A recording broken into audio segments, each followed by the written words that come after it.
Hello, my name is Annette Semanchin Jones, and welcome to this online training module on Youth Connection Scale, which is a measure of relational permanence for youth. In this module, I'm going to talk about the Youth Connection Scale, which was developed to measure youth connections to caring adults. This was developed as part of a collaborative effort between a New Family Services and the Center for Advanced Studies in Child Welfare at the School of Social Work at the University of Minnesota. In this module, I'll review the current research that discusses the importance of youth connections to caring adults.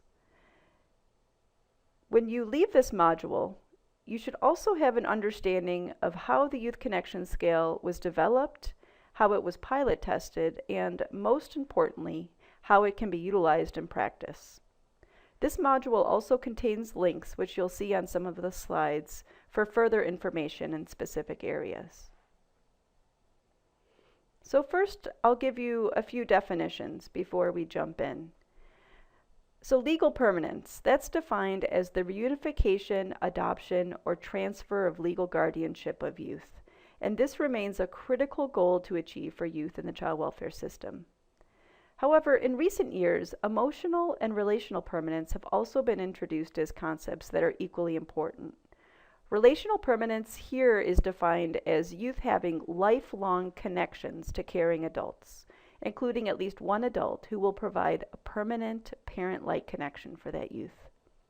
Relational permanence can also be understood as youth experiencing a sense of belonging and a deeper understanding of who they are and how they fit into the world.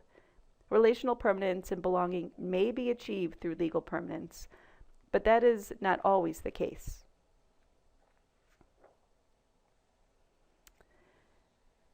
And so now I want to provide a brief overview of some of the research that talks about the importance of youth connections. So researchers have shown that youth who are placed with kin or family, or youth that maintain connections with family, often have more stable placements, as well as improved behavioral and mental health. Additionally, research shows that youth who are able to maintain these important family connections are also better able to maintain ties to their school, their community, and their cultural, ethnic, and spiritual heritage, which are key aspects of identity development for youth. Why else are youth connections important? Recent studies indicate that youth who age out of care without permanent parent-like connections experience increased risk for early pregnancy, incarceration, dropping out of school, homelessness, poverty, and unemployment. We know that less than 1 in 5 youth are completely self-sufficient when they age out of foster care. We also know from general youth development literature that youth experience many positive benefits when they are connected to supportive, caring adults. These include positive effects on self-esteem, psychological health, educational achievement, and social skill development. We also know that youth connections are critical as youth transition to adulthood. We know that transitioning to adulthood in today's day and age is often a long transitional process during which young people may leave and return home several times. And the availability of this family home acts as a safety net, providing extended support, including financial, social, and emotional support. Studies also indicate that former foster youth who had some continuity of relationships with significant people in their lives, such as siblings, foster parents, biological parents, and relatives, had better adult developmental outcomes as they transitioned to adulthood. Unfortunately, many foster youth report having minimal, if any, control over maintaining some of these core relationships with those whom they name as key relationships in their life. Equally important is ensuring that all youth in the child welfare system experience this sense of connectedness and a sense of belonging. The goal really needs to be and should be that all youth have the support of caring adults.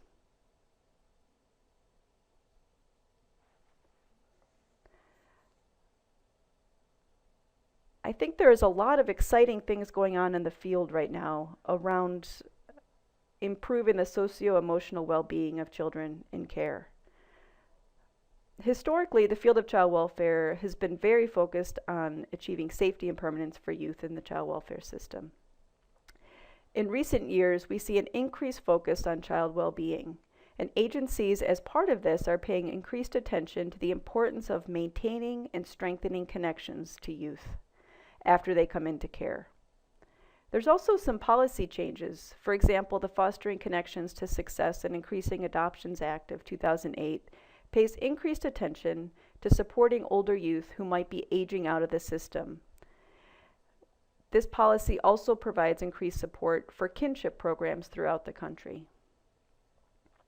This shift to focusing on socio-emotional well-being is also demonstrated by the development of multiple family engaging initiatives in child welfare, such as family group conferencing, differential response, and intensive approaches to finding and engaging family members, with models such as the Family Search and Engagement Model, which was developed by Kevin Campbell and other colleagues. Other initiatives have focused on preparing youth for permanency by addressing issues of loss and grief and trauma. One example of this type of model that's really focusing on preparing youth for permanence is the 357 model, which was developed by Darla Henry.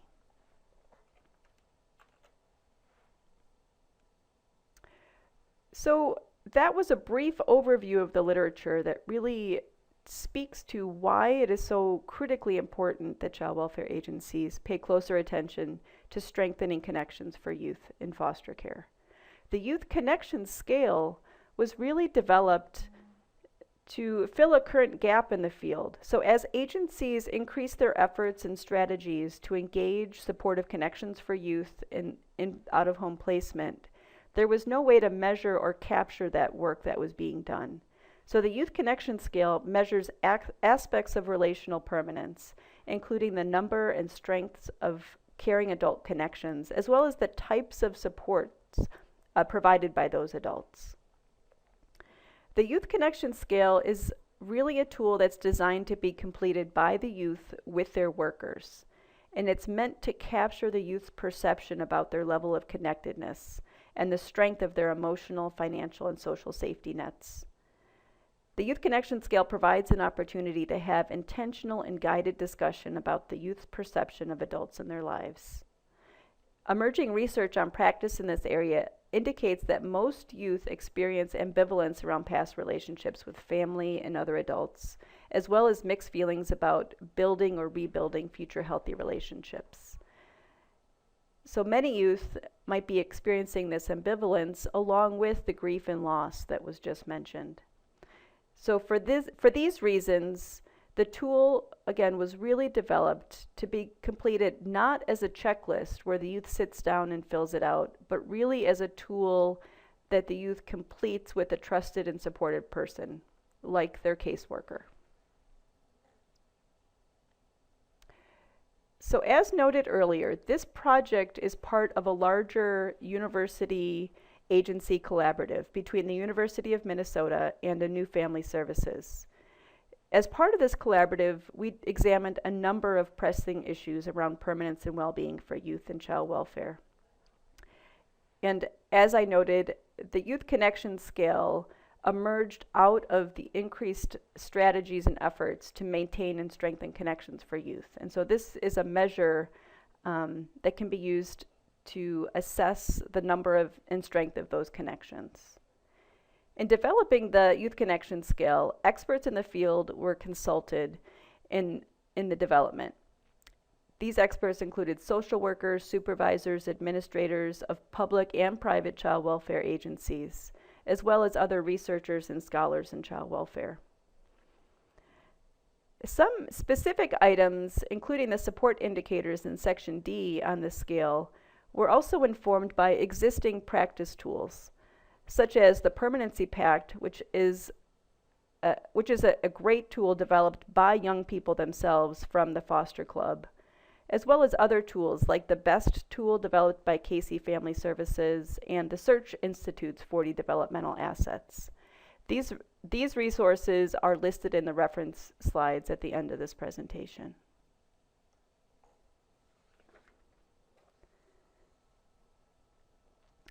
So after the tool was developed, and as part of the collaboration, again, between the University of Minnesota and the New Family Services, researchers conducted a pilot study to test the validity and reliability of the Youth Connection Scale.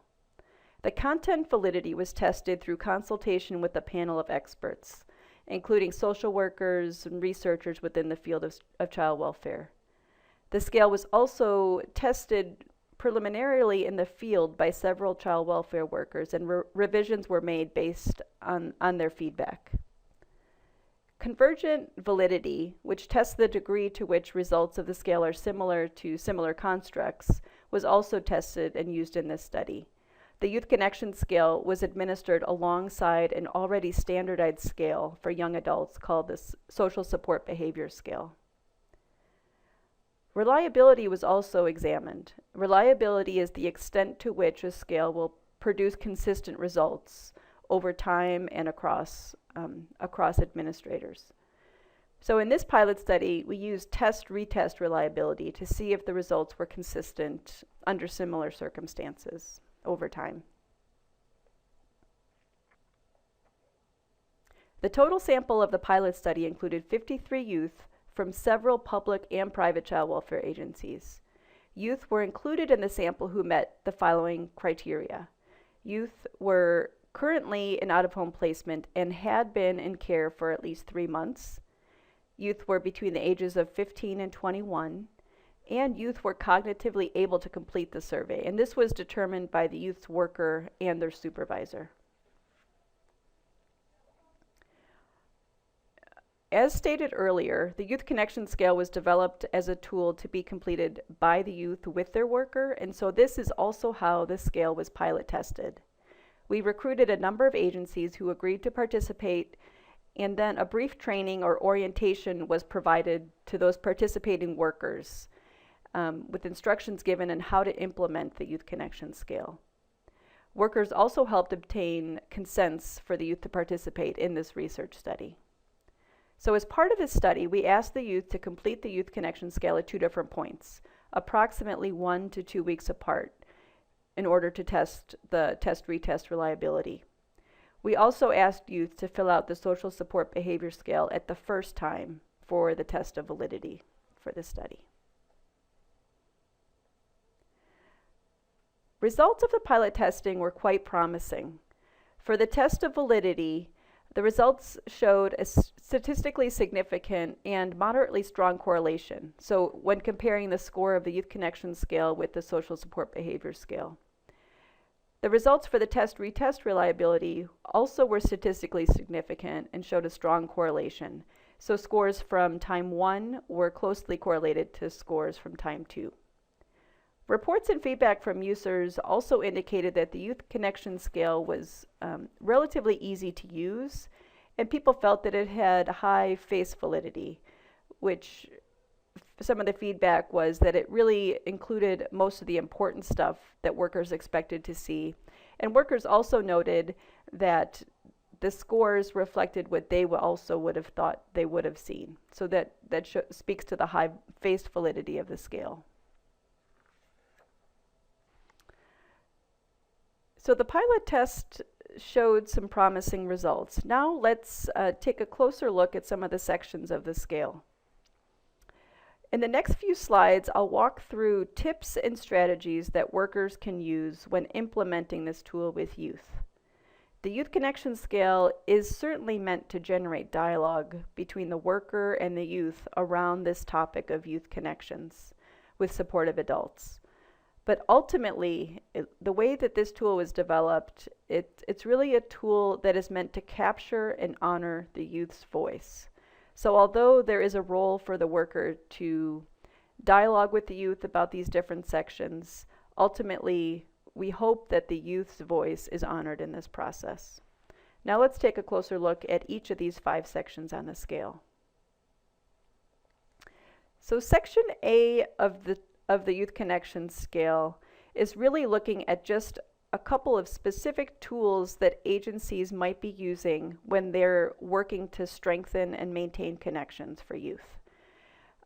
These include things like a genogram or connectedness map, eco map, or maybe doing a life book with the youth. So in this section, you can simply ask the youth to mark yes or no, or explain to them what they've done, or rather than just leaving it blank. Section B, the youth is asked to think about and then write down the number of meaningful connections in each of these categories. So you can help the youth think through what is a meaningful relationship. And so here we have some guides. So, adults that have some ongoing contact with the youth, that the youth really feel that they can count on that person for some type of support. Maybe financial, emotional, or social support. And the tool is also really meant to measure positive and supportive relationships. So if a youth are identifying adults who you really think, or the worker thinks, are not supportive, maybe it's an abusive relationship, or maybe a former pimp, something that you would say is not positive, this really provides an opportunity for the worker to have a deeper discussion about what is meant by caring and supportive relationships. Again, this is not meant to argue with the youth, so we're honoring the youth's perceptions, but it certainly creates space for a dialogue. And so you can see that there's, for each row, the youth just puts down the number. For example, if they, in the first row, maybe they have a meaningful connection to both a biological mother and a stepmother. So that youth would write down 2 in that first row. And if there are some rows where it's just 0, you can have the youth write down 0 or just leave it blank.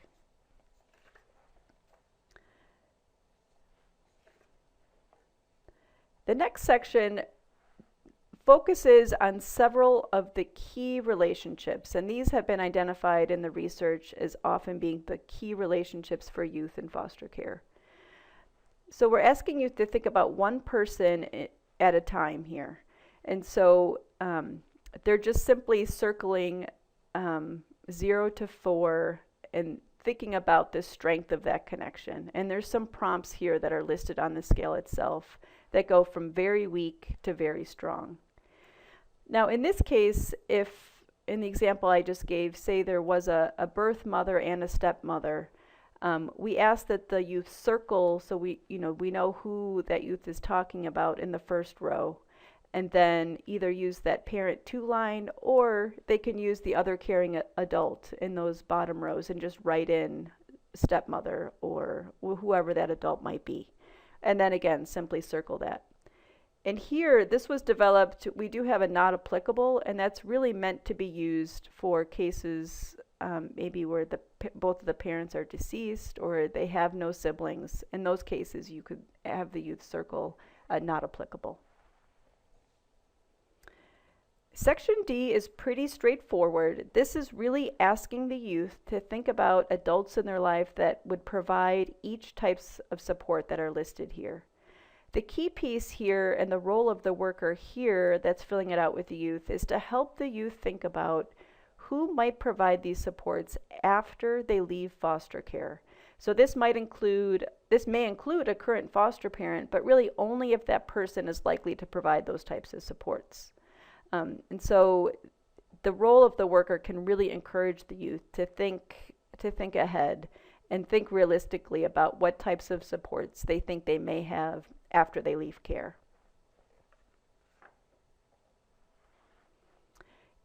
And section E, again, is pretty straightforward. Here you're just asking the youth to circle whether they strongly agree to strongly agree for each of these statements. So that's relatively a straightforward section. Now, to just focus a little bit on the scoring. So the scoring of the Youth Connection Scale is also pretty straightforward. The whole tool was developed to be used by youth. So we really try to keep the language simple and keep the administration of this tool simple. The full directions on scoring can be found in the implementation guide, and there's a link provided on this slide that would take you to that full implementation guide. In the next few slides, I'll also briefly explain the scoring. So to start, you can see that the total scale has a range from 0 to 100. So the lower scores indicate a lower level of connectedness, and higher scores indicate increased connectedness for that youth. So in the first section, the yes response is scored as a 1, and the no response is scored as a 0 in this section A. So you can see this first section is a range from 0 to 2. In section B, items in this section are weighted or scored differently depending on the types of relationships. So items 1 and 2, the mother and father, are weighted more heavily with possible scores of 0 to 3. So for these items, the youth's response is multiplied by 2. For example, if the youth had a meaningful relationship with his or her birth mother and stepmother, the score, they would have written down 2 for this item. This response is then multiplied by 2, so the total score would be 4 just for that mother line. So items 3 through 12 each also have different maximum responses. So for example, item number 3, adult siblings, can be scored at a maximum of 5. So this, if you could imagine, maybe a youth is responding that they have, if you're looking at other adult relatives, maybe the youth lists that they have 18 adult relatives, and they're saying these are all meaningful. They can certainly put down 18, but when you score it, that has a maximum range of 6. So then you would just put the max for that, which is 6. And so then again, once you have all of those written down, you can just tally, and the total range for this section is 0 to 39. So again, you just tally that up after you've done that math. For section C, you simply just add up the score for each item. And then you have your total score for the subscale. So between 0 to 24 after you tally those up. Section D, again, the yes response is scored as a 1 and a no response is scored as a 0. So once you have that, you just simply tally those items as well and add that up for this section score of this, which is between 0 and 19. For section E, you tally each of the numbers circled by the youth for the first 3 items as you did in section C. But the final item here is a negative statement, and so it is scored a little bit differently. For this, you reverse the scoring. For example, as seen on the slide here, if the response to the question, you feel very disconnected from any caring adults, the youth circled a 0 for strongly disagree, this would then be scored as a 4, and so on. So if the youth left any item blank in this section or circled NA, the item would also be scored as a 0. So this section is 0 to 16. So that's a brief overview of the scoring for the scale.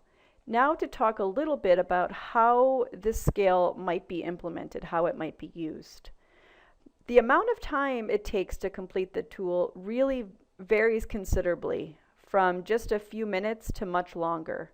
In completing the scale for the first time with youth, the worker might want to allow a little bit of time for debriefing and discussion. For some youth, the scale might be very quick and easy, and they might skim right through it. But for others, it might raise intense emotional responses, including anger, grief or loss, disappointment, as well as a mixture of positive and happy emotions. So again, a critical aspect of this tool was making sure that the youth are completing this with workers, so they have the benefit of a safe or supportive person so they can process some of these complex feelings if they might arise. How might this be used in an agency? the Youth Connection Scale can be used to evaluate practices and strategies that aim to increase the relational permanence for youth. For example, the Youth Connection Scale could be used to measure the level of connection for youth at the time of entry into the program, and then you could administer the Youth Connection Scale again at the time of discharge. So thereby you can learn to see if progress was made in improving the overall level of connectedness for the youth. You can also look and compare scores over time for the individual subscales. So you might see if there were changes in the number of connections or the strength of those connections, or changes in the types of support that the youth was receiving. And you can look to see if that changed over time. The Youth Connection Scale can also be used in case planning and service. It can be used at the time of intake to guide the case planning process around these efforts to strengthen youth connections. So the tool can guide intentional discussion around the youth's perception of how well connected they are, and social workers can use that information to identify potential strengths for each youth, including potentially identifying specific adults who might support the youth in their path to permanence. We also know that supervisors play a key role in achieving any desired program outcomes in child welfare. And so the Youth Connection Scale can also be used by supervisors to track the efforts of workers as they aim to identify, maintain, and strengthen the connections of youth to supportive adults while they're in the program. So the Youth Connection Scale might be used in supervision to really help ensure that attention is being paid to this issue of relational permanence in the case planning process.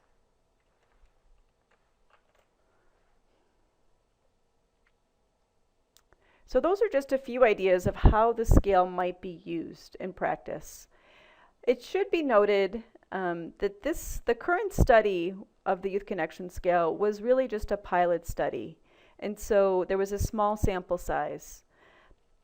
And so hopefully we're in the process of doing more studies with this tool right now. Further study of the Youth Connection Scale is also revising the scale for use with younger children. And so hopefully that scale will be out soon as well. For more information currently on the Youth Connection Scale, you can find that at the website for the Center for Advanced Studies in Child Welfare. And there's a link here to some of the other tools that I've mentioned, as well as more information, the implementation guide, and a summary report of the Youth Connection Scale itself. So please follow that link for more information on that. Here are all of the references that we talked about and discussed, as well as links to other tools such as the Permanency Pact by the youth from the Foster Club that's listed here. So please use those references to find those links. And if there are any additional questions, you can certainly contact me. I'm now at the University at Buffalo School of Social Work, and my email address is there. Or you can contact directly the Center for Advanced Studies in Child Welfare at the University of Minnesota. And I've also included a link to our partner agency, A New Family Services, and you can see that link here on this slide. I want to thank you all for your participation and for your interest in this very important topic. Thank you very much.